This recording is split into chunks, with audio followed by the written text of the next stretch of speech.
ফরুক আহমদের প্রথম কাব্যগ্রন্থ কোনটি? সাত সাগরের মাঝি। ফরুক আহমদ তার সাত সাগরের মাঝি কাব্যটি কার নামে উৎসর্গ করেছেন? মহাকবি আল্লামা ইকবালকে। সাত সাগরের মাঝি কাব্যের শেষ কবিতার নাম সাত সাগরের মাঝি। প্রবাল দ্বীপে বাতাসে নারিকেল শাখা বেজে ওঠে। সাত সাগরের মাঝি কাব্যগ্রন্থ লাশ কবিতায় কোন মমন্তরের চিত্র ফুটে উঠেছে? পঞ্চাশের মমন্তরের চিত্র। সাত সাগরের মাঝি কাব্যগ্রন্থে মোট কতটি সনেট সংকলিত হয়েছে? 4টি।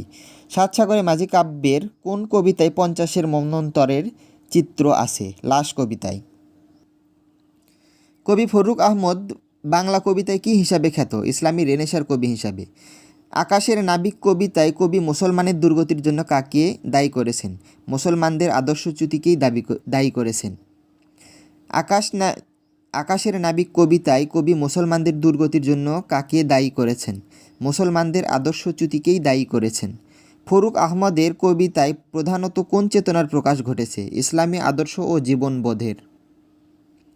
পাঞ্জারি কবিতায় পাঞ্জারি শব্দটি কতবার ব্যবহৃত হয়েছে? 5 বার।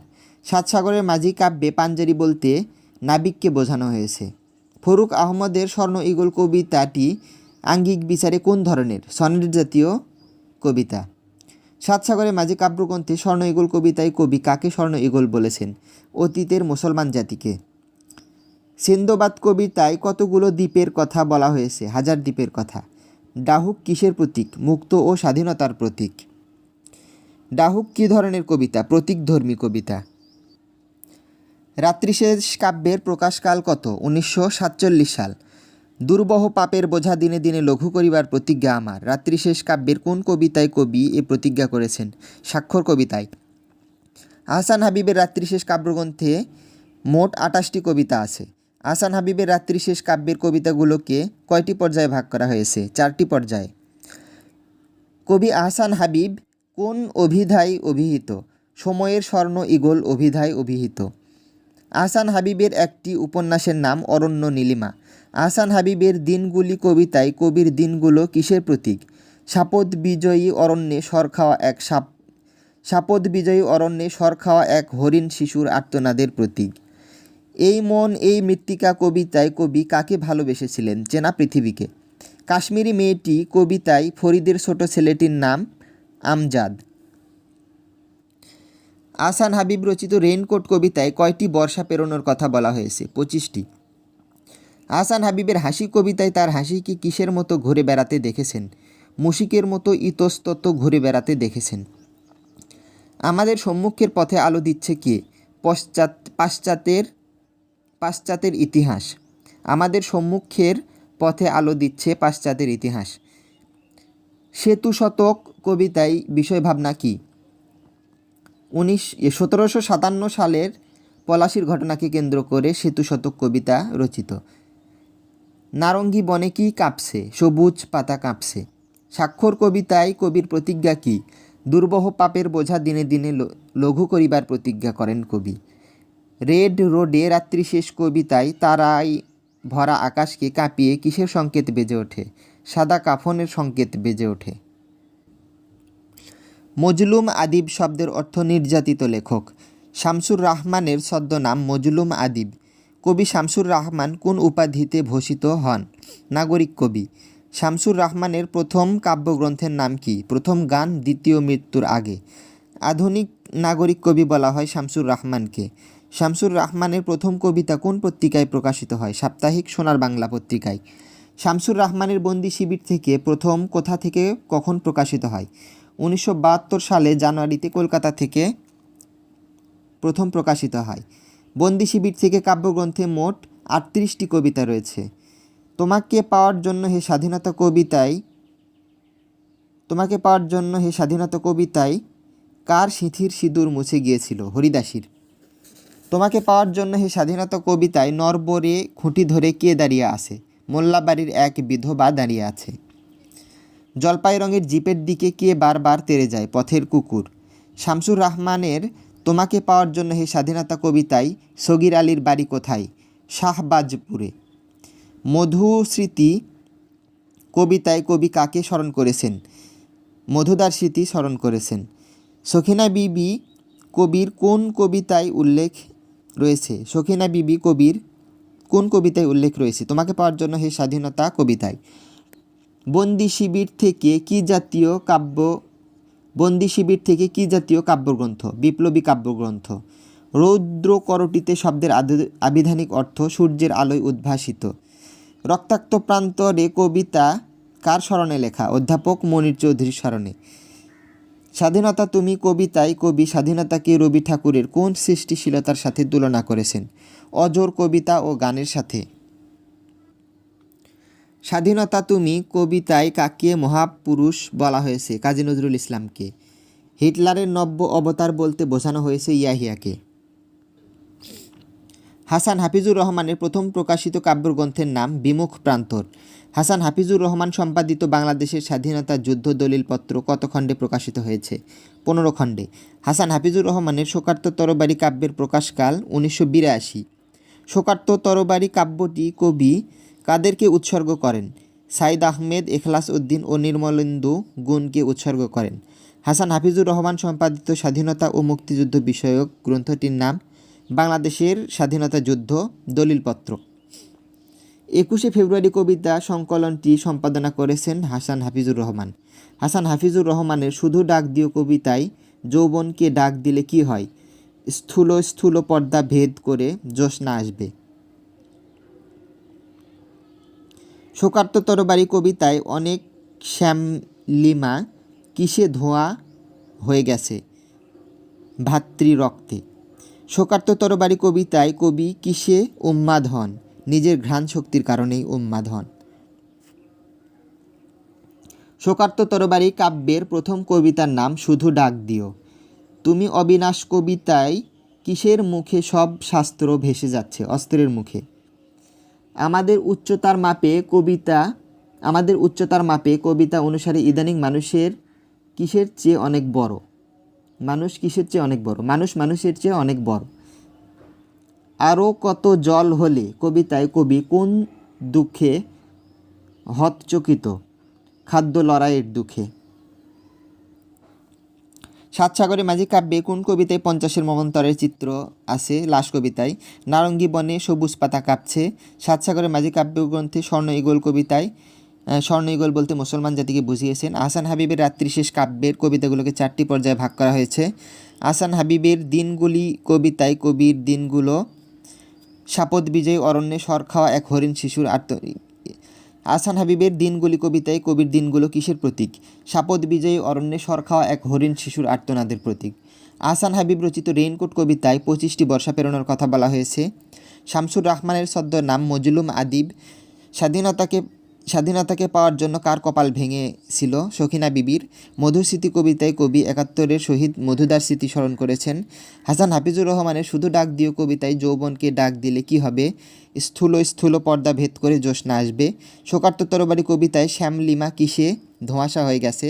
ভাতৃ রক্তে। হাসান হাফিজুর রহমান সম্পাদিত স্বাধীনতা ও মুক্তিযুদ্ধ বিষয়ক গ্রন্থটির নাম বাংলাদেশের স্বাধীনতা যুদ্ধ দলিলপত্র। সাতসাগরের মাঝি কাব্যগ্রন্থে প্রধানত ইসলামী চেতনার প্রকাশ ঘটেছে। ডাহুক মুক্ত ও স্বাধীনতার প্রতীক।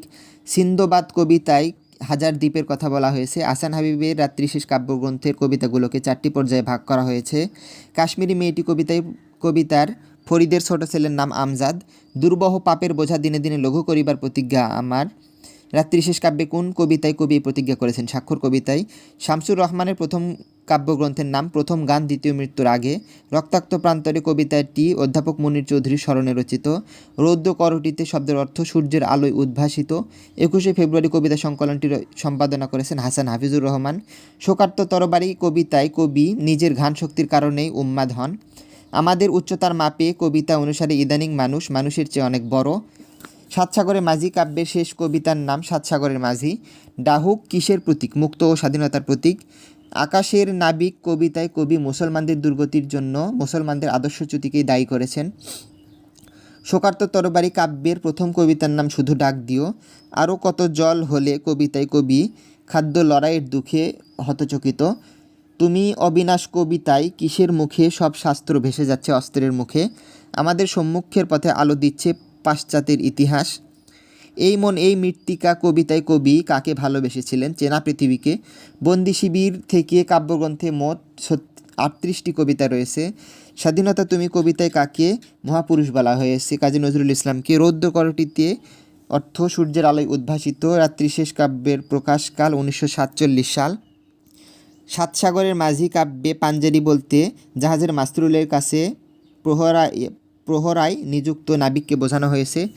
সাত সাগরের মাঝি কাব্যে কোন কবিতায় মন্বন্তর অবলম্বনে রচিত? লাশ কবিতা। কবি ফরুক আহমদ ডাহুকের ডাকে কি শুনতে পান? রাত্রির বিরহের সুর, নিঃসঙ্গ একাকিত্বের বেদনার সুর শুনতে পেয়েছেন। বন্দি শিবির থেকে কাব্যের প্রকাশকাল 1972। রক্তাক্ত প্রান্তরে কবিতা অধ্যাপক মনির চৌধুরীর স্মরণে রচিত। সাত সাগরের মাঝি কাব্যের প্রথম প্রকাশকাল 1944। আকাশের নাবিক কবিতায় কবি ফরুক আহমেদ মুসলমানদের দুর্গতির জন্য কবি মুসলমানদের আদর্শচ্যুতিকেই দায়ী করেছেন। সাত সাগরের মাঝি কাব্যে উদ্বোধনমূলক কবিতা সিন্দবাদ। শামসুর রাহমানের সাহিত্যিক ছদ্মনাম মজলুম আদিব। সাত সাগরের মাঝি কাব্যের লাশ কবিতায় 50-এর মন্বন্তরের চিত্র আছে। ফরুক আহমদ তার সাত সাগরের মাঝি কাব্যটি কার নামে উৎসর্গ করেছেন? মহাকবি আল্লামা ইকবালকে উৎসর্গ করেছেন। ফরুক আহমদের স্বর্ণযুগল কবিতাটি আঙ্গিক বিচারে সনেট জাতীয় কবিতা। শামসুর রাহমানের প্রথম কাব্যগ্রন্থের নাম প্রথম গান দ্বিতীয় মৃত্যুর আগে। তোমাকে পাওয়ার জন্য হে স্বাধীনতা কবিতায় কার সিঁথির সিঁদুর মুছে গিয়েছিল? হে হরিদাসীর। রৌদ্র করটিতে সূর্যের আলোয় উদ্ভাসিত। ফরুক আহমদের কবিতায় প্রধানত কোন চেতনার প্রকাশ ঘটেছে? ইসলামী ঐতিহ্যের পুনরুজ্জীবনে বিশ্বাসী। ফরুক আহমদের কবিতায় প্রধানত কোন চেতনার প্রকাশ ঘটেছে? ইসলামী ঐতিহ্যের পুনরুজ্জীবনে বিশ্বাসী। কবি ফরুক আহমদের কবিতায় প্রধানত প্রকাশ পেয়েছে ইসলামী আদর্শ ও জীবনবোধের। ফরুক আহমেদের কবিতায় প্রধানত ইসলামী আদর্শ ও জীবনবোধের চেতনার প্রকাশ ঘটেছে। ডাহুক প্রতীকধর্মী কবিতা। লাশ কবিতায় কোন পটভূমিতে রচিত? 1943 সালের দুর্ভিক্ষের পটভূমিতে রচিত। রিকয়েললেস রাইফেল খই ফোটায় কোন কবিতায়? তোমাকে পাওয়ার জন্য হে স্বাধীনতা কবিতায়। মধুস্মৃতি কবিতাটি কার স্মরণে রচিত? মধুদার স্মৃতি স্মরণে রচিত। হিটলারের নব্য অবতার বলতে ইয়াহিয়াকে বোঝানো হয়েছে। সাত সাগরের মাঝি কাব্যে কোন কবিতায় 50-এর মন্বন্তরের চিত্র আছে? লাশ কবিতায়। নারঙ্গী বনে সবুজ পাতা কাঁপছে। সাত সাগরের মাঝি কাব্যগ্রন্থে স্বর্ণযুগল কবিতায় কবি স্বর্ণযুগল বলতে অতীতের মুসলমান জাতিকে বুঝিয়েছেন। আহসান হাবিবের রাত্রি শেষ কবিতাগুলোকে 4টি পর্যায়ে ভাগ করা হয়েছে। আহসান হাবিবের দিনগুলি কবিতায় কবির দিনগুলো কিসের প্রতীক? সাপদ বিজয় অরণ্যে সরখাওয়া এক হরিণ শিশুর আর্তনাদের প্রতীক। আহসান হাবিব রচিত রেইনকোট কবিতায় 25টি বর্ষা পেরোনোর কথা বলা হয়েছে। শামসুর রহমানের সাহিত্যিক ছদ্মনাম মজলুম আদিব। স্বাধীনতাকে পাওয়ার জন্য সখিনা বিবির কপাল ভেঙেছিল। মধুস্মৃতি কবিতায় 71-এ শহীদ মধুদার স্মৃতি স্মরণ করেছেন। হাসান হাফিজুর রহমানের শুধু ডাক দিও কবিতায় যৌবনকে ডাক দিলে স্থূল স্থূল পর্দা ভেদ করে জ্যোৎস্না আসবে। ডাহুক মুক্ত ও স্বাধীনতার প্রতীক। ফরুক আহমদ তার সাত সাগরের মাঝি কাব্য গ্রন্থটি মহাকবি আল্লামা ইকবালকে উৎসর্গ করেছেন। পাঞ্জেরি কবিতায় পাঞ্জেরি শব্দটি 5বার ব্যবহৃত হয়েছে। আহসান হাবিবের রাত্রিশেষ কাব্যের প্রথম কবিতাগুলোর শিরোনাম কি? শিরোনাম দিনগুলি। আহসান হাবিবের এই অধ্যায় কবিতায় চৈত্রে কি আলগা হয়েছে? মাধবীলতার বাঁধন আলগা হয়েছে। আহসান হাবিবের হাসি কবিতায় তার হাসিকে কিসের মতো ঘুরে বেড়াতে দেখেছেন? মুশিকের মতো ইতস্তত ঘুরে বেড়াতে দেখেছেন। শামসুর রাহমানের তোমাকে পাওয়ার জন্য এই স্বাধীনতা কবিতায় সগির আলীর বাড়ি শাহবাজপুরে। জলপাই রঙের জিপের দিকে বারবার তেড়ে যায় পথের কুকুর। শামসুর রাহমানের বন্দি শিবির থেকে কাব্যগ্রন্থটি 1972 সালে প্রথম প্রকাশিত হয়। শোকার্ত তরবারি কবিতা সংখ্যা 19টি। তুমি অবিনাশ কবিতায় কিসের মুখে সব শাস্ত্র ভেসে গেছে? অস্ত্রের মুখে। হাসান হাফিজুর রহমানের প্রথম প্রকাশিত কাব্যগ্রন্থের নাম বিমুখ প্রান্তর। ডাহুক কিসের প্রতীক? মুক্ত স্বাধীনতার প্রতীক। সাত সাগরের মাঝে কাব্যগ্রন্থে প্রধানত ইসলামী ঐতিহ্য চেতনার প্রকাশ ঘটেছে। রাত্রি শেষ কাব্যগ্রন্থের কবিতাগুলোকে 4 পর্যায়ে ভাগ করা হয়েছে। কাশ্মীরি মেয়েটি কবিতায় ফরিদের ছোট ছেলের নাম আমজাদ। দুর্বহ পাপের বোঝা দিনে দিনে লঘু করিবার প্রতিজ্ঞা আমার, এই প্রতিজ্ঞা স্বাক্ষর কবিতায় করেছেন। শামসুর রহমানের প্রথম কাব্যগ্রন্থের নাম প্রথম গান দ্বিতীয় মৃত্যুর আগে। রক্তান্ত প্রান্তরে কবিতাটি অধ্যাপক মুনীর চৌধুরী স্মরণে রচিত। রৌদ্রকরটিতে সূর্যের আলোয় উদ্ভাসিত। 21শে ফেব্রুয়ারি কবিতা সংকলনটি সম্পাদনা করেছেন হাসান হাফিজুর রহমান। শোকার্ত তরবারি কবিতায় কবি নিজের ঘ্রাণ শক্তির কারণে উন্মাদ হন। আমাদের উচ্চতার মাপে কবিতায় ইদানিং মানুষ মানুষের চেয়ে অনেক বড়। বন্দি শিবির থেকে কবিতায় কবি বিশাল সাইনবোর্ডে কি লিখতে চান? স্বাধীনতা শব্দটি লিখতে চান। তোমাকে পাওয়ার জন্য হে স্বাধীনতা কবিতায় নরবারে খুঁটি ধরে দাঁড়িয়ে আছে মোল্লাবাড়ির এক বিধবা। হাসান হাফিজুর রহমান সম্পাদিত বাংলাদেশের মুক্তিযুদ্ধ দলিলপত্র কত খণ্ডে প্রকাশিত হয়েছে? 15 খণ্ডে। তুমি অবিনাশ কবিতায় মাথার ওপর সূর্যটি কেমন? গ্যাস ভর্তি কালো সূর্য। শোকার্ত তরবারি কাব্যটি কবি কাদেরকে উৎসর্গ করেছেন? সাইদ আহমেদ, এখলাস উদ্দিন ও নির্মলেন্দু গুণকে।